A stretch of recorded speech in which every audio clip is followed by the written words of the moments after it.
বিচ্ছেদের গুঞ্জনে জল ঢাললেন তারা।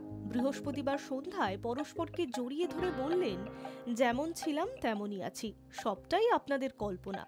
নীল ভট্টাচার্য ও তৃণা সাহা যতবার তাদের বিয়ে ভাঙার গুঞ্জন ছড়িয়েছে, ততবারই তারা এভাবে নিন্দুকদের কড়া জবাব দিয়েছেন। এদিন তারা একটি জার্সি উদ্বোধনের অনুষ্ঠানে এসে প্রকাশ্যে তৃণাকে আলিঙ্গন করেন নীল। স্বামীর বাহুডোরে ধরা দিয়ে খুশি অভিনেত্রী। ভালোবাসার উষ্ণতা বুঝি ছড়িয়ে গেল তার দুই গালে। সেখানে লজ্জার লালচে আভা আর হাসি মিলেমিশে একাকার। তিনিও জানালেন এইভাবেই যেন আজীবন একসঙ্গে কাটিয়ে দিতে পারেন। পাশাপাশি দাঁড়িয়ে আছি, এত সুন্দরভাবে বাইট দিচ্ছি। আই থিঙ্ক এরপরে জল্পনা কল্পনা বেশি না হয় ভালো লাগে। কিন্তু আমাদের বক্তব্য একটাই, যদি কিছু হয় আমরা নিজেরাই জানিয়ে দেবো।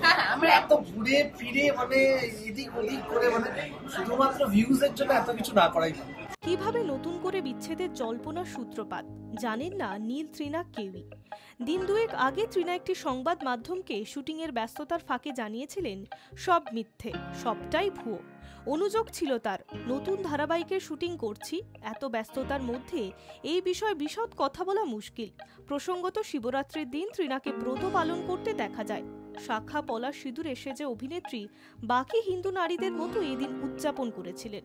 শুধু সাম্প্রতিক গুঞ্জন নয়, বিয়ের 6 মাস পর থেকেই নীল তৃণার বিচ্ছেদ নিয়ে নানা আলোচনা। কিন্তু কেন? এই উত্তর নেই তাদের কাছে। দুইজন এর আগেও একাধিকবার জানিয়েছেন তারা সম্পর্কে স্পেস দিতে ভালোবাসেন। বিয়ে হয়েছে মানেই সারাক্ষণ পরস্পরের সঙ্গে জুড়ে থাকতে হবে এমনটা একেবারেই মনে করেন না। তার আগে তারা ভালো বন্ধু, তারপর দম্পতি।